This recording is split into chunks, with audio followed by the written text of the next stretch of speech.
Hi friends, welcome to Lmtechs Technical and Technologies. இந்த வீடியோல நம்ம என்ன பார்க்க போறோம் அப்படினா கம்ப்யூட்டரோட ஜெனரேஷன்ஸ் பத்தி தான் பார்க்க போறோம். சோ வாங்க फ्रेंड्स வீடியோக்குள்ள போகலாம். சோ நம்ம இப்போ பார்க்க போறது ஃபர்ஸ்ட் ஜெனரேஷன். இதோட டைம் பீரியட் என்ன அப்படினு பார்த்தோம்னா 1942 ல இருந்து 1955 வரை இத யூஸ் பண்ணிருக்காங்க. சோ ஃபர்ஸ்ட் ஜெனரேஷன் கம்ப்யூட்டரை டெவலப் பண்ண எதை மெயினாக யூஸ் பண்ணாங்க அப்படின்னு பார்த்தோம்னா வேக்கம் டியூப் அப்படிங்கிறத யூஸ் பண்ணாங்க. ஸோ இந்த வேக்கம் டியூப் அப்படிங்கிறது ஃபெராரி கிளாஸ் டிவைஸால் ஆனது. ஸோ இந்த வேக்கம் டியூப் பார்த்தோம் அப்படின்னா ஃபுல் அண்ட் ஃபுல் கிளாஸாக தான் இருக்கும். ஸோ இது வந்து நம்ம மேனுவலாக தான் ஃபிக்ஸ் பண்ணுற மாதிரி இருக்கும். ஸோ இதில் வந்து ஏதாவது ஒரு இன்புட் தரணும் அப்படின்னா பஞ்ச் கார்டு இல்லை அப்படின்னா பேப்பர் டேப் இது ரெண்டையும் யூஸ் பண்ணி தான் நம்ம இன்புட் தரணும். ஸோ பஞ்ச் கார்டு அப்படிங்கிற ஒன்று ஃப்ரெண்ட்ஸ், இப்போ நான் 0 அப்படின்னு ஒரு இன்புட் தரேன் அப்படின்னா ஸோ அது வந்து எனக்கு 0 அப்படின்ற மாதிரி எனக்கு அது ஹோலாக போட்டிருக்கும். ஸோ அதை நான் இன்சர்ட் பண்ணதுக்கப்புறம் தான் அது எனக்கு வந்து கம்ப்யூட்டரில் வந்து இன்புட் உள்ளே போகும் ஓகேங்களா. ஸோ அது மட்டும் இல்லாமல் எப்படி கொடுத்தாலும் எனக்கு பிரிண்ட் ஆகும்போது எனக்கு ரிசல்ட்ஸ் கிடைக்கும்.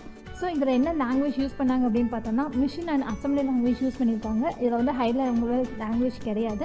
அது மட்டும் இல்லாமல் இதில் இருக்க லாங்குவேஜை புரிஞ்சுக்கணும் அப்படின்னா ரொம்பவே கஷ்டமான ஒன்று. ஸோ நார்மல் பீப்புளால் இதை ஈஸியாக புரிஞ்சுக்கவும் முடியாது, அது இல்லாமல் ஹேண்டில் பண்ணவும் முடியாது. ஸோ இதை புரிஞ்சுக்கணும், இதை ஹேண்டில் பண்ணணும் அப்படின்னா ஒன்லி ஸ்பெஷலிஸ்டால தான் இந்த லாங்குவேஜ் தனியாக படிச்சிருக்காங்க பார்த்தீங்களா. ஸோ அவங்களால தான் இதை ஹேண்டில் பண்ண முடியும். அடுத்து கேட்டகரிஸ் ஆஃப் ஜென்ரேஷன்ஸ் பார்த்தோம் அப்படின்னா எனக்கு வந்து ஃபஸ்ட் ஜென்ரேஷனில் இருக்க கம்ப்யூட்டரை யூஸ் பண்ணோம் அப்படின்னா எனக்கு கிட்டத்தட்ட 1000 வேக்கம் டியூப்ஸ் எனக்கு வேணும். ஸோ இந்த 1000 வேக்கம் டியூப்ஸையும் ஒரே இடத்துல ப்ளேஸ் பண்ணோம் அப்படின்னா எனக்கு அது ரொம்ப பெரிய ரூம் தேவைப்படும். ஸோ இது வந்து எனக்கு ஓவர் ஹீட்டை ப்ரொடியூஸ் பண்ணணும். அந்த ஹீட்டை நான் கண்ட்ரோல் பண்ணணும் அப்படின்னா எனக்கு அது கண்டிப்பாக எனக்கு ஹேர் கண்டிஷனர் இருக்க ரூமாக வேணும். ஒரு வேக்கம் டியூப் வந்து எலக்ட்ரிசிட்டி எவ்வளோ கன்சியூம் பண்ணோம் அப்படின்னு பார்த்தோம்னா 1/2 வாட் கன்சியூம் பண்ணும். அப்போ 1000 வேக்கம் டியூப் யூஸ் பண்ணோம் அப்படின்னா கிட்டத்தட்ட எனக்கு ஹை பவர் எலக்ட்ரிசிட்டி தேவைப்படும். ஸோ இதோட மெயின் டிஸ்அட்வான்டேஜ் என்ன அப்படின்னு பார்த்தோம்னா இதை வந்து நார்மல் பீப்புளால் புரிஞ்சிக்க முடியாது. ஸோ அந்த லாங்குவேஜ் தெரிஞ்சவங்களால மட்டும்தான் அந்த ஜென்ரேஷன் கம்ப்யூட்டரை ஹேண்டில் பண்ண முடியும். அது மட்டும் இல்லாமல் இது வந்து ரொம்பவே ஹை காஸ்ட்டாக இருந்தது. ஸோ இது வந்து டிஃபிகல்ட் டு மெயின்டைன். எதனால் அப்படின்னா ஒரு வேக்கம் டியூப் அப்படிங்கிறது ஓவர் ஹீட் ப்ரொடியூஸ் பண்ணி அது வெடிச்சிச்சு அப்படின்னா நம்ம தான் போய் மேனுவலாக அதை அசம்பிள் பண்ணணும். ஸோ இதனால் வந்து இதை மெயின்டைன் பண்ணுறதுக்கு ரொம்ப கஷ்டமாக இருந்தது. ஸோ முக்கியமானது என்ன அப்படின்னு பார்த்தோம்னா இந்த 1000 வேக்கம் டியூப்ஸ்மே நம்ம தான் மேனுவலாக வந்து நம்ம அரேஞ்ச் பண்ணணும். ஸோ இதுதான் ஃப்ரெண்ட்ஸ் மெயின் டிஸ்அட்வான்டேஜ் வந்து ஃபஸ்ட் ஜென்ரேஷனில். ஸோ இந்த பிக்சரை பார்த்தா தெரியும். ஸோ எந்த மாதிரியான வேக்கம் டியூப்ஸ் தான் யூஸ் பண்ணியிருக்காங்க. ஸோ இதை பார்த்தா நமக்கு கொஞ்சம் ஒரு ஐடியா கிடைக்கும். தென் அடுத்து பார்க்க போகிறது செகண்ட் ஜென்ரேஷன். ஸோ இதோட டைம் பார்த்தோம் அப்படின்னா 1955லேருந்து 1964 வரை இது யூஸ் பண்ணியிருக்காங்க. ஸோ ஃபஸ்ட் ஜென்ரேஷனில் வந்து வேக்கம் டியூப் யூஸ் பண்ணாங்க. ஸோ செகண்ட் ஜென்ரேஷனில் வேக்கம் டியூப்க்கு பதிலாக டிரான்சிஸ்டர் அப்படின்றத யூஸ் பண்ணாங்க. ஸோ ஃபஸ்ட் ஜென்ரேஷனை விட செகண்ட் ஜென்ரேஷன் வந்து ரொம்பவே ஸ்மாலாக இருந்தது. அது மட்டும் இல்லாமல் லெஸ் பவர் எடுத்துக்கிட்டது. அதாவது எலக்ட்ரிசிட்டி வந்து ரொம்ப லோவாக இது வந்து கன்சியூம் பண்ணிச்சு. முக்கியமாக இதில் வந்து ஹீட் அப்படின்றது ப்ரொடியூஸ் ஆகாது. ஸோ ஃபஸ்ட் ஜென்ரேஷனை விட செகண்ட் ஜென்ரேஷன் ஃபாஸ்ட்டாக இருந்தது. ஸோ எதனால் அப்படின்னு பார்த்தோம்னா ஸோ இதில் தான் மெமரி அப்படின்ற ஒரு கான்செப்டை இன்ட்ரடியூஸ் பண்ணியிருக்காங்க. ஸோ ப்ரைமரி செகண்டரி இந்த ஸ்டோரேஜ் அலோகேஷனால் ஸோ இது வந்து டேட்டா சீக்கிரமாக ஸ்டோர் ஆகி நமக்கு வந்து ப்ராசஸ் கொஞ்சம் ஃபாஸ்ட்டாக நடக்குது. ஸோ செகண்ட் ஜென்ரேஷனுமே நம்ம தான் மேனுவலாக அசம்பிள் பண்ணோம். அது மட்டும் இல்லாமல் ஃபஸ்ட் ஜென்ரேஷனோட செகண்ட் ஜென்ரேஷன் வந்து வைடராக வேர்ல்டு லெவலில் எல்லோரும் யூஸ் பண்ண ஆரம்பிச்சிட்டாங்க. தென் வந்து இதுவுமே கொஞ்சம் டிஃபிகல்ட்டான ஒன்று தான். அது மட்டும் இல்லாமல் இதுவுமே செகண்ட் ஜென்ரேஷனுமே காஸ்ட் ஹையான ஒன்று தான். ஸோ இதை பார்த்தீங்க அப்படின்னா தெரியும். ஸோ டிரான்சிஸ்டர் அப்படிங்கிறது எனக்கு இந்த மாதிரி தான் இருக்கும் ஓகேங்களா. ஸோ வேக்கம் டியூபுக்கு இந்த டிரான்சிஸ்டர் எவ்வளோ பரவாயில்ல செகண்ட் ஜென்ரேஷனில். தென் அடுத்து பார்க்க போகிறது தேர்ட் ஜென்ரேஷன். ஸோ இதோட டைம் பீரியட் பார்த்தோம் அப்படின்னா 1964லேருந்து 1975 வரை இதை யூஸ் பண்ணியிருக்காங்க. ஸோ தேர்ட் ஜென்ரேஷனில் என்ன யூஸ் பண்ணாங்க அப்படின்னு பார்த்தோம்னா ஐசிஸ், அதாவது இன்டெகிரேட்டட் சர்க்யூட்டட் அப்படிங்கிறத இவங்க யூஸ் பண்ணியிருக்காங்க. ஸோ செகண்ட் ஜென்ரேஷனோட கம்பேர் பண்ணும்போது தேர்ட் ஜென்ரேஷன் வந்து ரொம்பவே ஸ்மாலாக இருக்கும். அது மட்டும் இல்லாமல் இது வந்து லெஸ் பவரை கன்சியூம் பண்ணுது. ஆனாலும் இதுக்கு வந்து ஏர் கண்டிஷன் கண்டிப்பாக தேவை. ஸோ அது மட்டும் இல்லாமல் இதோட யூசேஜ் பார்த்தோம் அப்படின்னா ஸோ சயின்டிஃபிக் அப்படின்னு தனியாகவும் காமன் பீப்புள்ஸ் யூஸ் பண்ணணும் அப்படிங்கிறதுக்கு தனியாகவும் இதை வந்து மேனுஃபேக்சர் பண்ணி இதை வந்து டிஸ்ட்ரிபியூட் பண்ணியிருக்காங்க. ஸோ டைம் ஷேரிங் அப்படின்ற ஆப்ரேட்டிங் சிஸ்டம் இதை இன்ட்ரடியூஸ் பண்ணியிருக்காங்க. ஸோ ஃபஸ்ட் ஜென்ரேஷன்லேயும் செகண்ட் ஜென்ரேஷன்லேயும் பார்த்தோம் அப்படின்னா ஒரு ப்ரோக்ராம் ஒருத்தர் போட்டு முடிச்சதுக்கப்புறம் தான் அடுத்தவங்க யூஸ் பண்ண முடியும். ஆனால் தேர்ட் ஜென்ரேஷனில் இந்த டைம் ஷேரிங் ஆப்ரேட்டிங் சிஸ்டம் மூலமாக ஒருத்தர் போட்டுட்டு இருக்கும் போதே அதாவது மல்டி பீப்புள்ஸ் வந்து அட் டைமில் ப்ரோக்ராமை ரன் பண்ண முடியும். அதுக்காக இந்த ஆப்ரேட்டிங் சிஸ்டம் இன்ட்ரடியூஸ் பண்ணியிருக்காங்க. ஸோ தேர்ட் ஜென்ரேஷனில் தான் ஹார்ட்வேர் அண்ட் சாஃப்ட்வேருக்கு அப்படிங்கிறதோட காஸ்ட் வந்து செப்பரேட் பண்ணியிருக்காங்க. ஸோ ஃபஸ்ட் ஜென்ரேஷன்லேயும் செகண்ட் ஜென்ரேஷன்லேயும் ஹார்ட்வேர் வாங்கும் போதே அதோட சாஃப்ட்வேரும் வாங்கிடணும். ஸோ அதுக்குன்னு தனியாகும். ஆனால் தேர்ட் ஜென்ரேஷன் வந்து ஹார்ட்வேர்க்குன்னு தனி, சாஃப்ட்வேருக்கு அப்படின்னு தனி.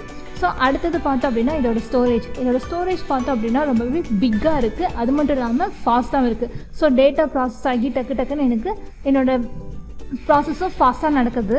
அடுத்தது பார்த்தோம் அப்படின்னா எனக்கு வந்து இது ரிலேபிளாகவும் இருந்தது. அது மட்டும் இல்லாமல் லாங் டைமாக இருந்தது. எதனால் லாங் டைம் அப்படின்னு பார்த்தோம்னா, ஸோ இது வந்து மேனுவலாக எதுவும் ஃபிக்ஸ் பண்ண தேவையில்லை. ஸோ இது வந்து மேனுவலாக யாரும் ஃபிக்ஸ் பண்ணிகிட்டே இருக்கணும் அப்படின்ற எந்த நீடும் கிடையாது. இது வந்து சப்போர்ட் ஃபார் ஹை லெவல் லாங்குவேஜ்க்கு இது வந்து ரொம்பவே சப்போர்ட் பண்ணுது. பண்ண தேவையில்லை. ஸோ இந்த பிக்சர் பார்த்தோம் அப்படின்னா நமக்கு தெரியும். ஸோ இன்டிகிரேட்டட் சர்க்யூட் வந்து எப்படி இருக்குது அப்படின்னு. ஸோ அடுத்து நம்ம பார்க்க போகிறது 4th ஜென்ரேஷன். ஸோ இதோட டைம் பார்த்தோம் அப்படின்னா 1975லேருந்து 18 வரை யூஸ் பண்ணியிருக்காங்க. ஸோ இதில் என்ன யூஸ் பண்ணாங்க அப்படின்னு பார்த்தோம்னா LSI அப்படிங்கிறது. ஸோ லார்ஜ் ஸ்கேல் சர்க்யூட் தான் LSI. அடுத்தது பார்த்தோம் அப்படின்னா VLSI. So very large scale circuit தான் VLSI. ஸோ பிசி அப்படிங்கிறது இதில் தான் இன்ட்ரடியூஸ் பண்ணியிருக்காங்க. ஸோ பிசி அப்படிங்கிறது ரொம்பவே ஸ்மாலாகவும் இருக்கும். அது மட்டும் இல்லாமல் சீப்பாக இருக்கும். ஸோ இது வந்து ரொம்பவே லெஸ் பவர் தான் கன்சியூம் பண்ணும். அது மட்டும் இல்லாமல் ரொம்பவே ஃபாஸ்ட்டாக இருக்கும். ஸோ பிசியை அசம்பிள் பண்ணணும் அப்படிங்கிறது கிடையாது. அது நம்மக்கிட்ட கொடுக்கும்போதே அவங்க வந்து ஃபுல்லாக அசம்பிள் பண்ணி தான் தருவாங்க.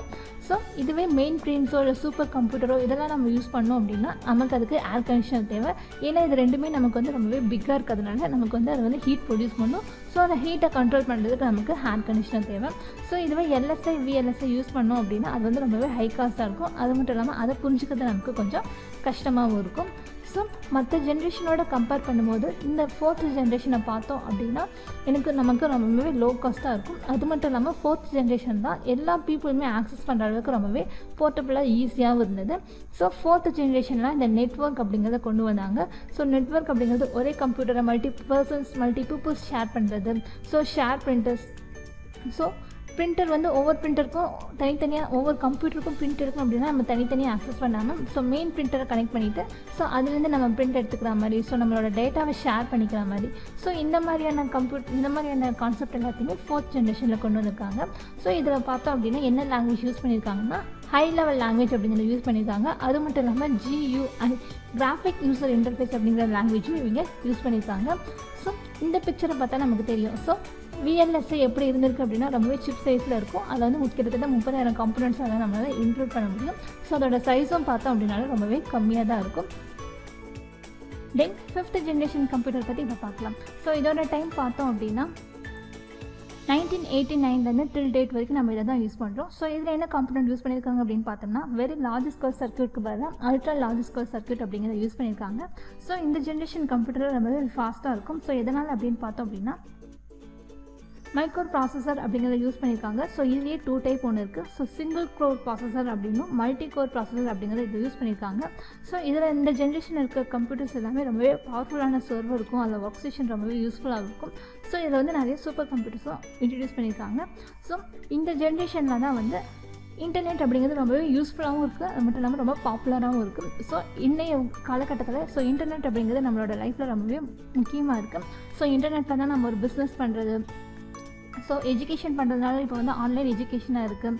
ஸோ ஏதாவது ஒரு நியூ திங் லேர்ன் பண்ணோம் அப்படின்னாலும் ஸோ இன்டர்நெட் கண்டிப்பாக தேவை. ஸோ ஒரு பிஸ்னஸ் ஒர்க் ஃப்ரம் ஹோம் பண்ணுறதுனால நமக்கு கண்டிப்பாக இன்டர்நெட் தேவை.